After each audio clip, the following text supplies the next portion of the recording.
ॐ अज्ञानतिमिरान्धस्य ज्ञानञ्जनशलाकया चक्षुरुन्मिलितं येन तस्मै श्रीगुरुवे नमः। हरे कृष्ण। भगवद गीता अध्याय 16 एंड श्लोक संख्या 17। आत्मसंभाविता स्तब्धा धनमान मदान्विता यजन्ति नाम यज्ञैते दम्भेन अवधिपूर्वकम्। अपने को श्रेष्ठ मानने वाले तथा सदैव घमंड करने वाले संपत्ति तथा मिथ्या प्रतिष्ठा से मोहग्रस्त लोग किसी विधि विधान का पालन ना करते हुए कभी कभी नाम मात्र के लिए बड़े ही गर्व के साथ यज्ञ करते हैं। यह भी बड़ा महत्वपूर्ण श्लोक है, क्योंकि इस श्लोक में अभी तक हमने सुना आसुरी लोगों के स्वभाव क्या है, गुण क्या है, अवगुण क्या है, और कुछ हमने सुना कि हमने पिछले श्लोक में भी सुना कि किस प्रकार से वो अनेक चिंताओं में उद्विग्न रहते हैं, क्योंकि वो माया के मोहजाल में फंसे रहते हैं। They want to enjoy, they think the life is for enjoyment, और इस प्रकार इंद्रिय भोग में अत्यधिक आसक्त होकर वो नरक में गिरते हैं।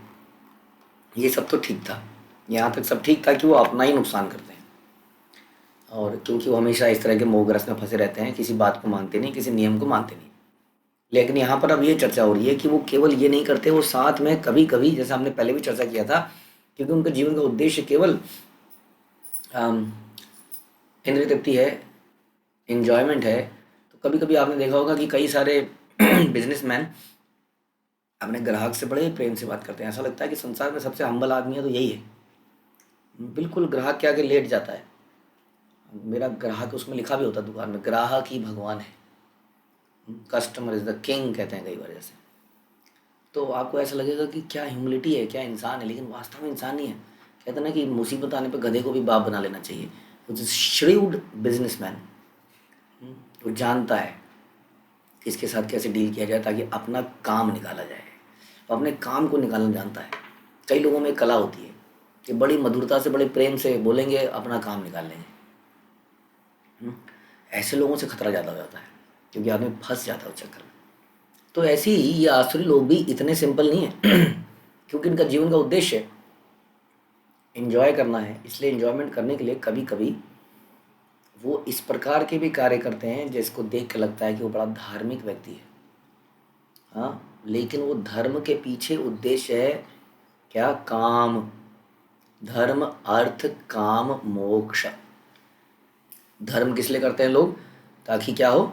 अर्थ आए। अर्थ का मतलब होता है अर्थशास्त्र, इकोनॉमिक्स, मतलब the knowledge about the money, how to manage the money, how to manage the business, how to manage the economy of a country. Is all about money matters, अर्थशास्त्र। तो धर्म किस लिए करता है आदमी?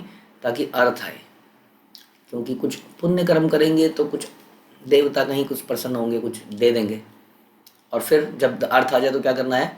धर्म, अर्थ, काम। अब अपनी इंद्रियों को तुष्ट करना है, संतुष्ट करना है। संतुष्ट तो नहीं होती हैं, लेकिन जो भी है करने का प्रयास करना है। तो अर्थ का पर्पज़ है, आदमी धन कमाता है किस लिए? अपनी इच्छाओं को पूर्ति के लिए, बढ़ती जाएंगी और बढ़ेंगी, उनको और पूरा करने के लिए। और अंत में क्या करेंगे? मरते हुए तो मरेगा आदमी, तो उसके बारे में आपका क्या विचार है कि अंत समय तो मर जाएगा? मरेगा नहीं सर मिस्टर, मोक्ष को प्राप्त करेगा। बिल्कुल भगवान खड़े हैं माला लेके, आओ बेटा खूब एंजॉय करके आना, मैं माला पहनाऊंगा तो मैं ले जाऊंगा अपने धाम में। ऐसा वो सोचते हैं कि मोक्ष तो मिल ही जाएगा, क्योंकि हमने धर्म किया था ना, तभी तो अर्थ आया। लेकिन आपने काम किया, काम को पूरा करने के लिए, लस्ट को पूरा करने के लिए, जिसके कारण आपने जीवन में फिर से बहुत पाप किए। ये उसी तरह से है जैसे कि कोई हाथी नहा के आता है, बाहर निकलता है और सूंड से अपने पूरे शरीर पर धूल डाल देता है।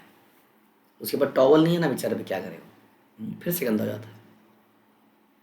उसी तरह से हम लोग गंगा जी में नहाने जाते हैं, करोड़ों लोग नहाते हैं गंगा जी में। आप देखोगे तो ऐसा लगता है कि अब भारत के सारे लोग इतने श्रद्धालु अगर हैं तो फिर तो क्या ही हो जाता।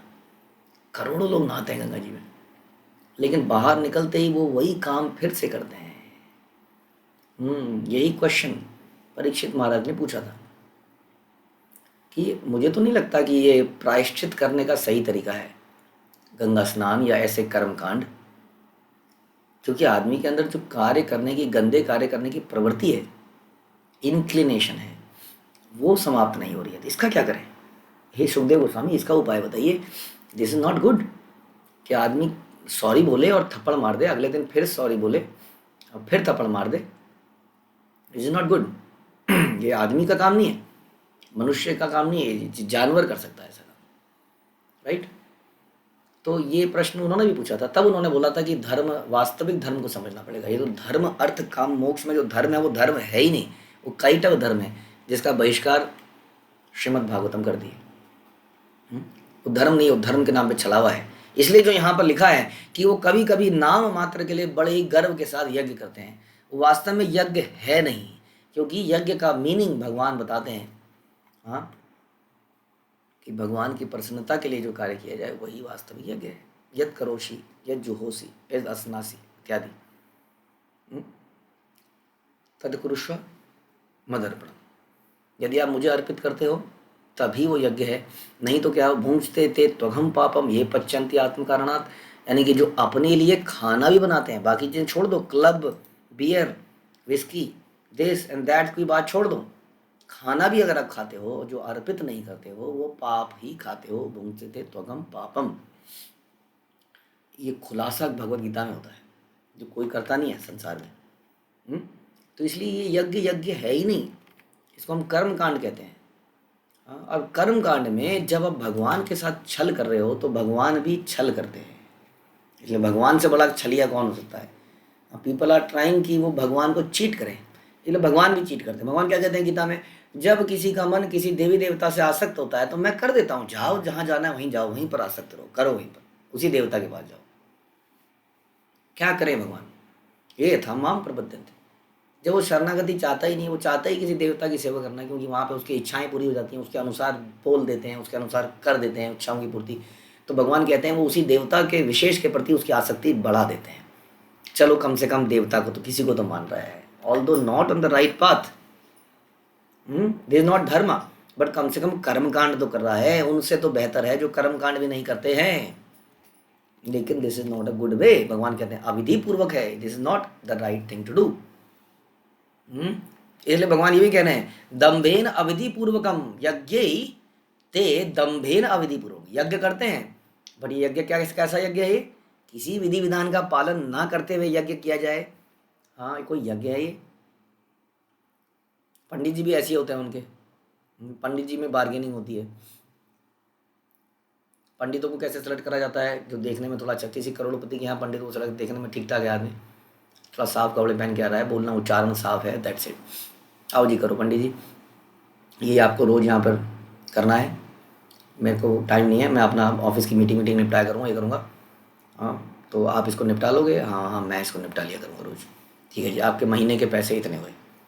हाँ, कोई विधि विधान का, वो भी क्या करेगा पीछे से, वो भी देखेगा अच्छा दूसरे क्लाइंट पे भी जाना है, इतने बजे वहाँ भी जाना है, इतने बजे यहाँ फटाफट निपटाओ, वहाँ फटाफट निपटाओ। कोई विधि का पालन नहीं हो रहा है, कुछ नहीं हो रहा है, विधि विधानों का पालन ना करते हुए अविधि पूर्वक ये करते हैं। उसी प्रकार हम किसी ऐसे देवी देवता के पास भी जाते हैं तो अविधि पूर्वक है, भगवान कहते हैं this is not the right way. Although मैं ही कर देता हूँ, क्यों? क्योंकि वो मांग रहा है, इच्छा ही उसकी ऐसी है, अभी उसकी चेतना ही ऐसी है।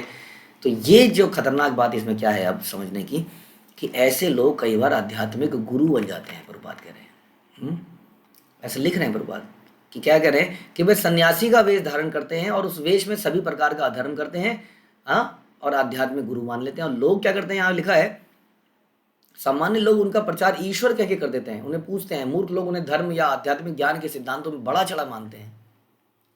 कौन बड़ा चढ़ा है वास्तव में? इसलिए कहते हैं शास्त्रों का पठन बड़ा इंपॉर्टेंट है। अब पढ़िए तो सही क्या लिखा है, हाँ, तभी तो पता चलेगा कि सामने वाला जो बोल रहा है वो सही बोल रहा है कि नहीं। हर व्यक्ति थोड़ी गुरु बन सकता है, समझना पड़ेगा। जो आचार्य हमारे आचार्य रहे उनकी निष्कर्षों में जो उतरेगा, इट्स नॉट, आचार्यों की वाणी टाइम पर डिपेंड नहीं करती है कि टाइम अब नहीं रहा, ऐसा समय अब थोड़ी है, अब कैसे हो सकता है, इट्स नॉट प्रैक्टिकल,